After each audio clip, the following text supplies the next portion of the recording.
बहुत विलंब उतार ही पारो। भगवान ने कहा कि ले आओ जल, जल्दी चरण धो।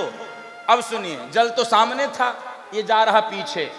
लक्ष्मण जी ने कहा और खोपड़ी पे चढ़ाओ, विलंब हो रहा है और ये कहां जा रहा पूछो तो। भगवान ने कहा केवट, जल सामने पीछे कहां जा रहे हो? केवट ने कहा वाह प्रभु, ठीक है पढ़ा लिखा नहीं हूं लेकिन कथा सुनता हूं, और कथा में ये बताया गया है कोई भी अनुष्ठान करना हो तो मुन्नू की मम्मी जरूर चाहिए।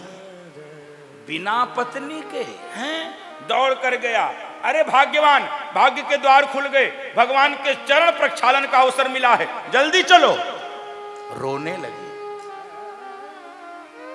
हमने तो सुना है कि भगवान के चरण सोने चांदी तांबे के पात्र में धोए जाते हैं, मेरे घर में तो कोई भी सोने चांदी तांबे का बर्तन नहीं, किसमें धोऊं? केवट ने नई दृष्टि दी है हम सबको जीने के लिए। केवट ने कहा भाग्यवान, मेरे घर में सोने चांदी तांबे का बर्तन होता तो भी मैं उसमें परमात्मा के चरण नहीं धोता, और मैं तो चरण लकड़ी के कठौते में ही धोऊंगा। क्यों? लकड़ी के कठौते में चरण धोऊंगा, लकड़ी का कठौता परमात्मा का चरणामृत सोख लेगा, और तू जब जब भोजन बनाएगी तब तब भगवान के चरणामृत पाने का अवसर मिलेगा। इसलिए पानी कठौता भरी ले पानी कठौता भरी ले केवट राम रजाय सुभावा केवट राम रजाय सुभावा। पानी लेकर आया है, भगवान के चरण मांग लिया है, अति आनंद उमकी अनुरागा चरण सरोज पखारन लागा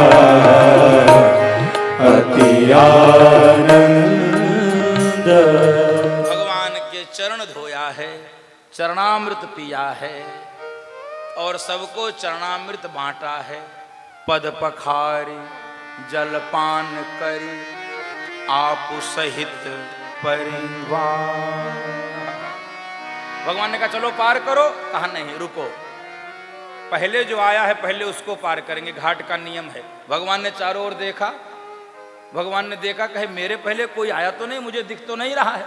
तो केवट कहा प्रभु आपको दिख गए होते तो पार ना हो गए होते, ये अटके ही इसीलिए हैं क्योंकि आपको दिख नहीं रहे हैं।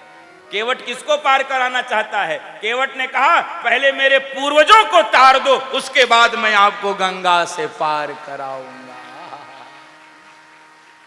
पितर पार करी प्रभु ही पुनि मुदित गयो ले पार। पहले भगवान को धन्यवाद देंगे, फिर भगवान को गंगा से पार करेंगे। कथा सुन के बैठे रहिएगा, भगदड़ मत करिएगा, मेरी प्रार्थना है। संख्या भीड़ ज़्यादा है, बाहर द्वार तक लोग हैं, इसलिए आरती करके प्रसाद लेकर जाइएगा। एक बार सभी कमर की हड्डी सीधी करें, सभी बैठ जाइए, अनावश्यक भागने का कोई लाभ नहीं मिलेगा।